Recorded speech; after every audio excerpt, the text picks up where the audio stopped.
მოგესალმებით, მე ვარ აკაკი, ლოგიკური პერსპექტივიდან და დღეს ვილაპარაკებთ მარხვაზე. თუ რა არის მარხვა და რატო არის მარხვა კარგი? მარხვაში არსებობს ბევრი სახის მარხვა და ვილაპარაკებ ამ სხვადასხვა მარხვის სახეებზე და რომელი არის უკეთესი, რა არის ამის პლუსები და ასე შემდეგ.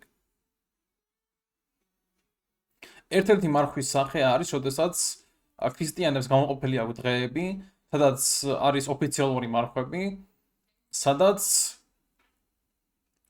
ცხოველურს არ ჭამენ. ან ზოგს აქვს, რომ ოთხშაბათი პარასკევი ცხოველურს არ ჭამენ, ან რომელიღაც დღეს აირჩევენ. კიდე არის, რომ გაგრძელებული მარხვები არის, სადაც რამოდენიმე კვირა, ან შეიძლება თვეც კიდეც ცხოველური არ ჭამონ. ზოგი მარხვის დროს, ზოგი სპეციფიკური მარხვის დროს შეიძლება თევზის ჭამა მაგალითად. ზოგი მარხვა 40 დღეს შეიძლება გაგრძელდეს. ასევე რელიგიური მარხვების გარდაც შეგიძლია შენ თვითონ გააკეთო მარხვა, სადაც შენ თვითონ აიგზავნო რაღაცა საჭმელებს ან რაღაც აქტივობებს და მაგისგან განეტვირთე მაგალითად შეგიძლია შენ თვითონ აიგზავნოთ კბილეული და ცომეული და რა თქმა უნდა აიღო თქვა 1 კვირა, 2 კვირა, 3 კვირა, 4 კვირა, რომ ამ დროის პერიოდში თქვა ამ საჭმელებს არ შეჭამ, ასევე შეიძლება აქტივობებზე იმარხულო, რომ რაღაც აქტივობას არ გააკეთებ რაღაცა დროის პერიოდში. და შენ თვითონ გააკეთო შენი მარხვა, რაც რელიგიური მარხვებისგან განსხვავდება. ასევე ვახსენე დანიელის მარხვა.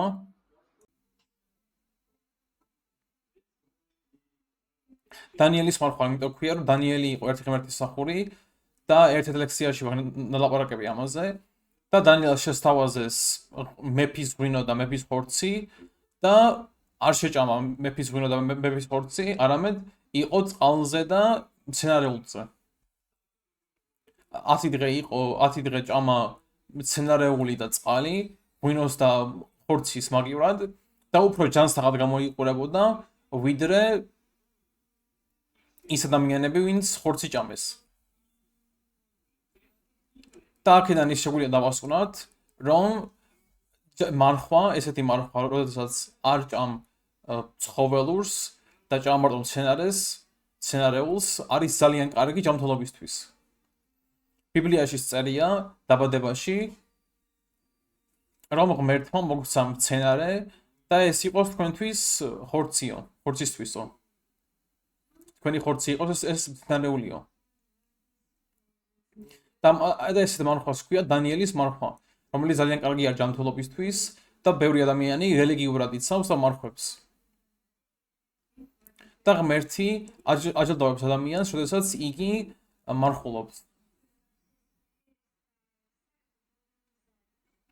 მაგრამ რა უნდა გავაკეთოთ იმისთვის, რომ ღმერთმა მარხვისთვის დაგვეჯილდოვოს? ერთი მნიშვნელოვანი ის არის, რომ ადამიანმა არ აჩვენოს სხვებს, რომ მარხულობს.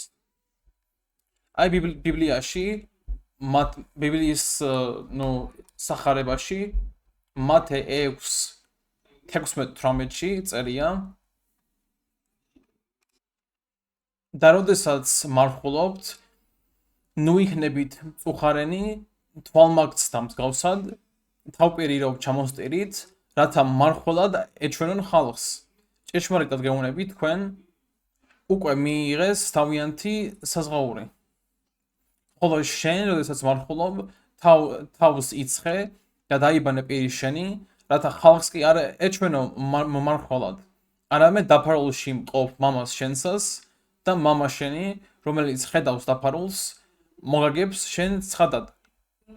ანუ იმისთვის, რომ ღმერთმა არა მარტო მარხვისთვის, არამედ ნებისმიერი საქმისთვის, რომ დაგვეჯილდოვოს, საჭირო არის, რომ ჩვენ ეს სიკეთე გავაკეთოთ ღმერთის დასანახად, ანუ ხალხის ფარულად, იმიტომ რომ ღმერთი ყველაფერს ხედავს, ამიტომ ხალხს კი ნავაჩვენოთ ჩვენ კარგ საქმეებს და ჩვენ მარხვას არამედ ვაჩვენოთ ღმერთს. ანუ ხალხს არ ვაჩვენოთ, დავფაროთ და ღმერთი ამას დაინახავს და ღმერთი ამისთვის დაგვეჯილდოვებს.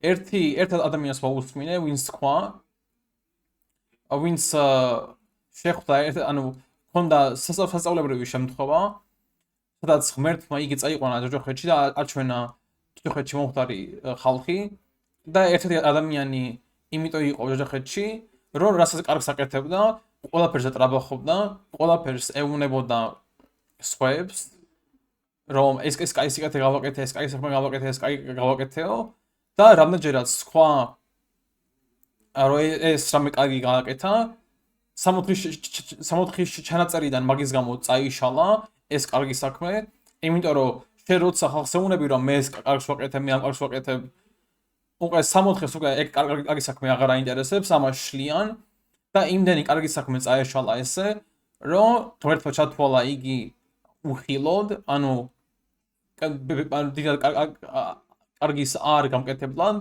და მოხვდა ჯოჯოხეთში. იმიტომ თელი თავის კარგი საქმეებზე იტრაბახა, წაეშალა კარგი საქმეები და 60-ში ვეღარ მოხვდა.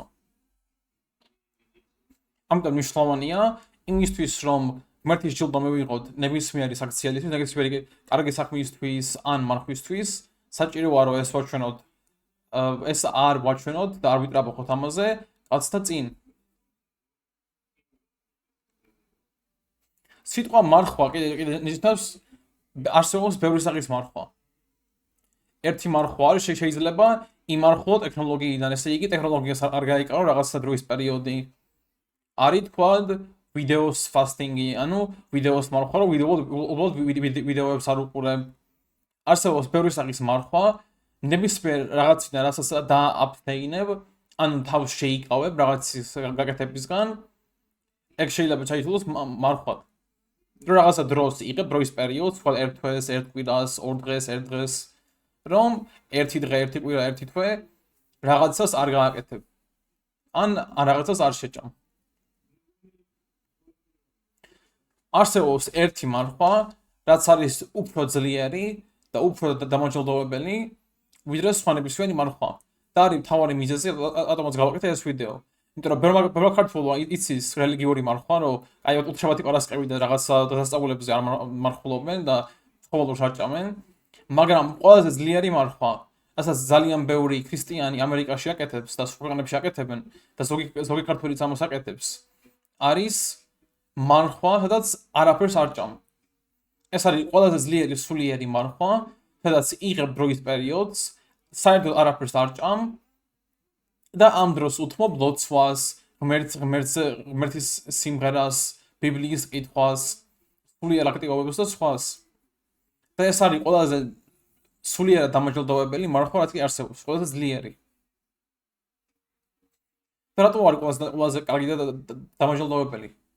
იმიტომ რომ ეს არის ძალიან რთული არის, რომ ადამიანი ვის მეჩვეული ხარ და ნასწავლები გაქვს მთელი ცხოვრების განმავლობაში, რომ ყოველდღე უნდა ჭამო და ზოგს გონია, რომ ვაიმე მე თუ ყოველდღე საერთოდ არ შევჭამ რაღაცა მომივა, მაგრამ რეალურად, როდესაც ადამიანი რაღაცა დროის პერიოდი არაფერს არ ჭამს, ორგანიზმი ისვენებს და იმ ენერგიას, რასაც მოიხმარდა საჭმლის გადამუშავებასა და მონელებაზე და მაგ საჭმელში მყოფი მჟავების განაიჭალებაზე, ამ ენერგიას დახარჯავს თავისთავის განკურნებაში.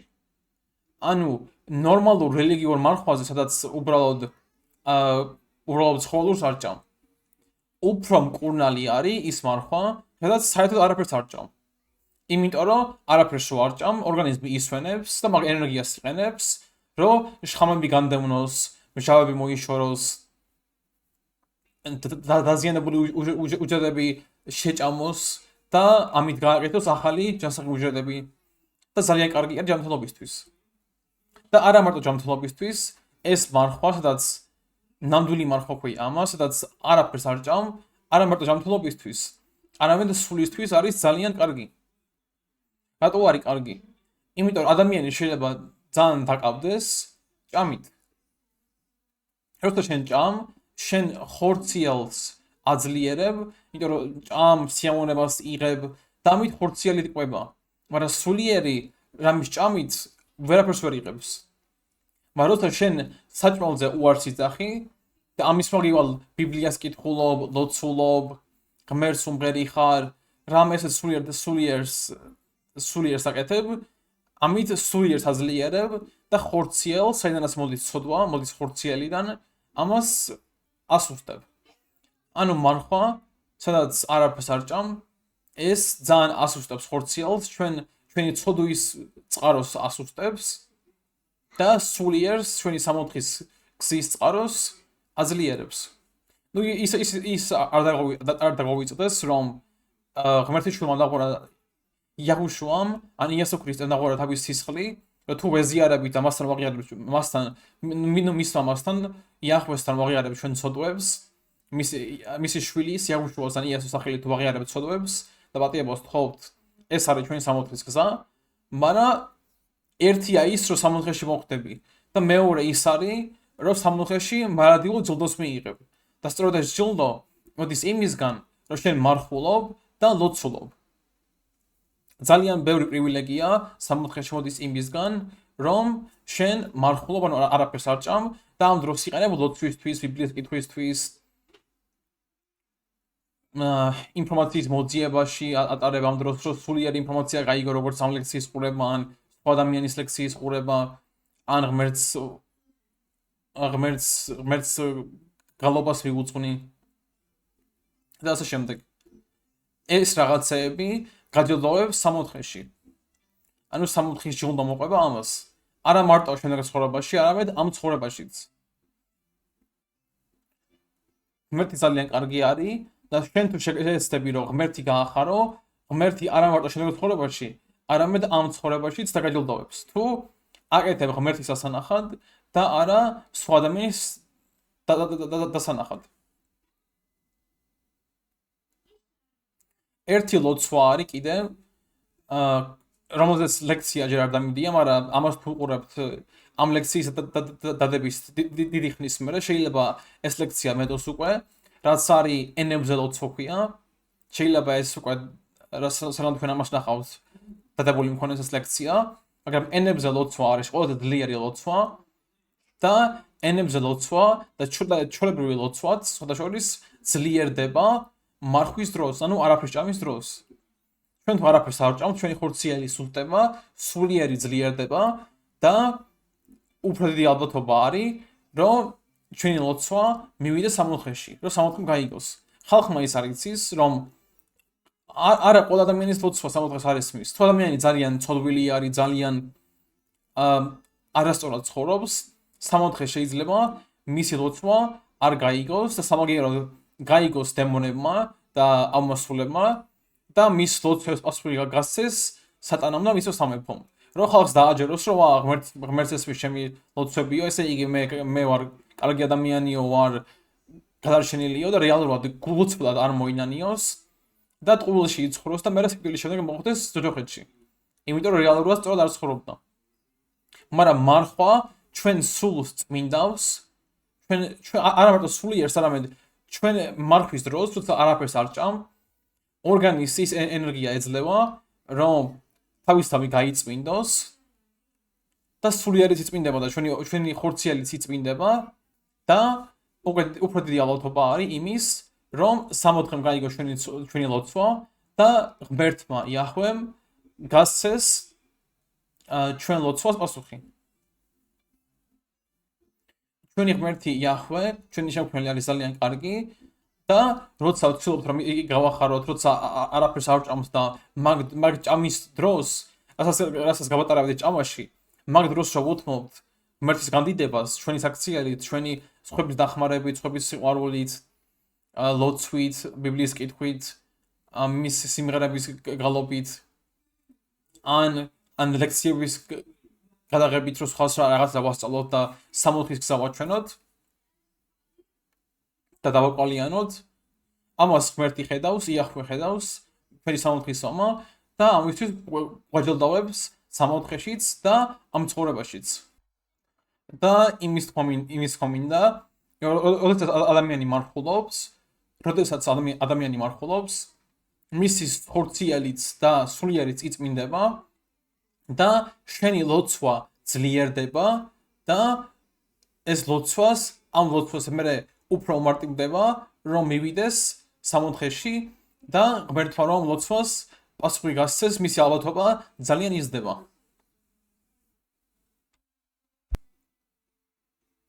ამიტომ დაიმახსოვრეთ, ყველაზე ძლიერი მარხვა არის ის მარხვა, სადაც საერთოდ არაფერს არ ჭამ.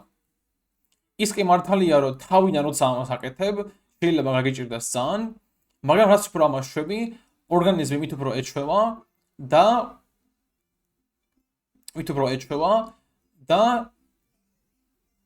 მით უფრო მარტივი და მარტივი ხდება, რაც უფრო მეჯერ იმარხულებ ასე.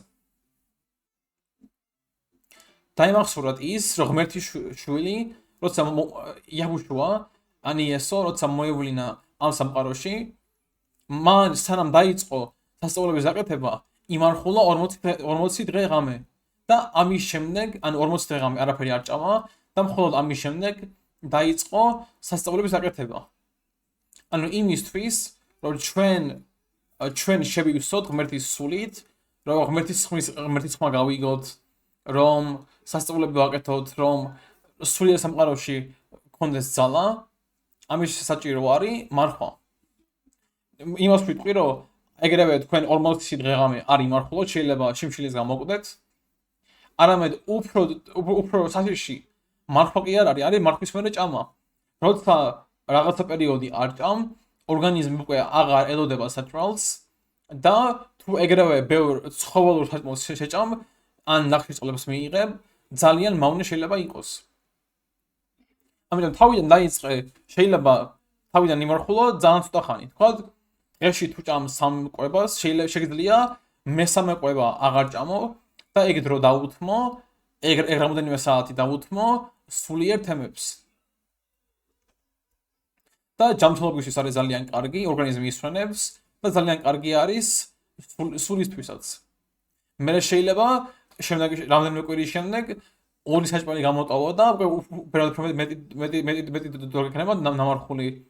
და მე შეიძლება აიღო 1 დღე, კვირის განმავლობაში ან 1 დღე რომელიმე თვის პერიოდში და ეს მთელი დღე არ ჭამო არაფერი, ორგანიზმი დაასვენო, რომ დრო მიცე რომ განდევნო შხამები და თავის შეაკეთოს და განკურნოს და ასევე ღმერთს დაანახო, რომ გაინტერესებს ღმერთი, გაინტერესებს სულიერი თემები და რო გინდა ეს დრო დაუთმო ღმერთის ახურებას, ლოცვას, ბიბლიის კითხვას ასე შემდეგ.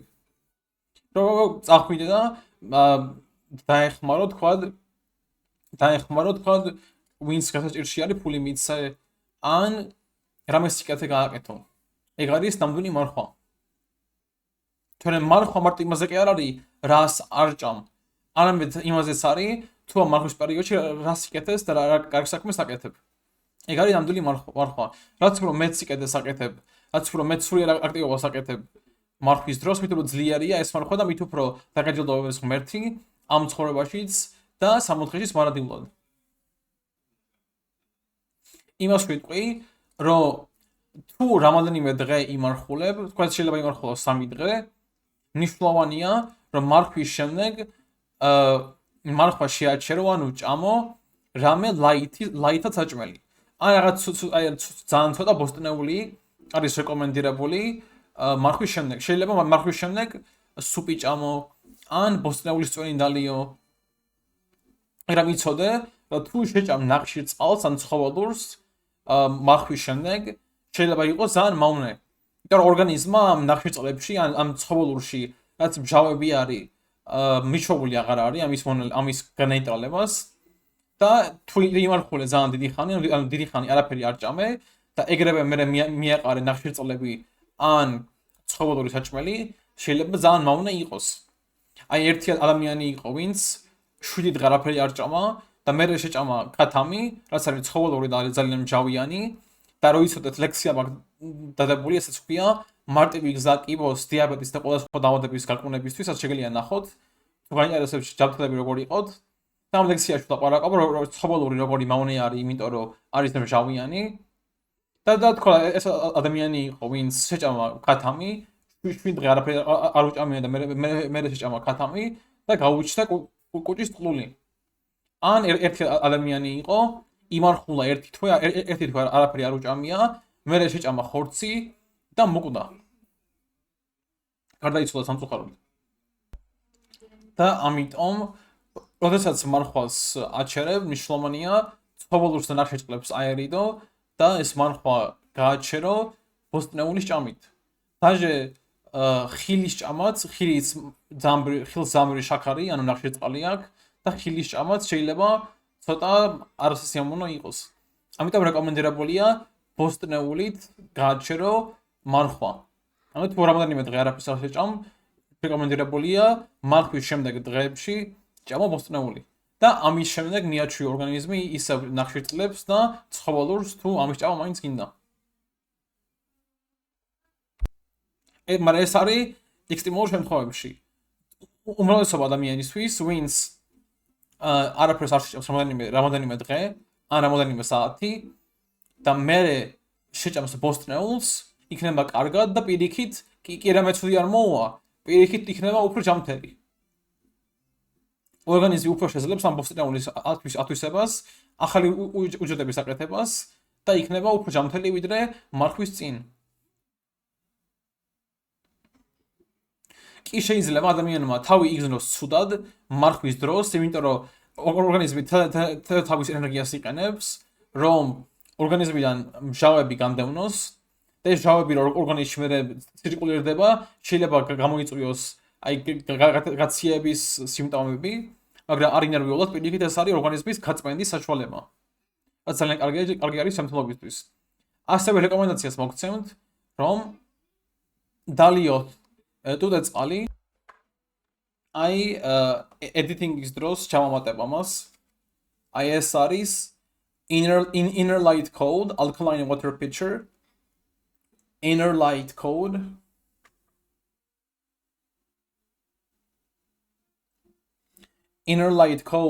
alkaline water pitcher და ეს არის წყალი, ეს არის გაჯერებული ელექტრონებით, ენერგიით და თუ მარხვის დროს ან ისე არა მარხვის დროსაც თუ ამას დალევ, ორგანიზმს აჯერებს წყლით, აჯერებს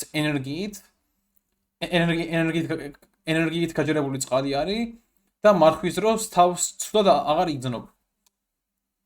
ან ისეც თუ ამას დალევ, იგრძნობ ძალიან ენერგირებულად და იგრძნობ თავს ძალიან კარგად. ნებისმიერ დროს, მარხვის დროს ან ისეც, რომ დალიო ჩვეულებრივ კვების რეჟიმში.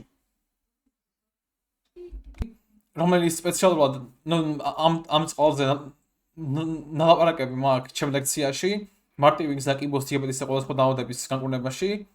ეს რომელი ფილტრს ვიყენებ, რომ დავლიო ენერგიით გაჯერებული წყალი მაგ ლექციაში ვლაპარაკობ და ამ წყალს რომ სვამ ჩემ ორგანიზმს ენერგიით აჯერებს, ანუ სულ ვიმარხულო და არაფერი არ ვჭამო, მაინც კარგად უზრუნებ თავს და მაინც ენერგიით ვარ სავსე. და რეკომენდაციას გაძლევთ, რომ მარხვის შემდეგ, ანუ თუ არაფერს არ შეჭამ რაღაცა დროის პერიოდი, დალიო მწვანე მოსწნეულის წვენი, იმიტომ რომ მწვანე მოსწნეული არის სწორედ ის, რაც სჭირდება ორგანიზმს, რომ თავისთავად გამოყვებოს და ახალი უჯრედები გააკეთოს. ეს ახალი უჯრედი კეთდება სისხლისგან და სისხლი კეთდება მწვანე მცენარის ქლოროფილისგან. იმედია საკმარისი ინფორმაცია მოგეცით, თუ რა არის, როგორი არის ნამდვილი ძლიერი მარხვა.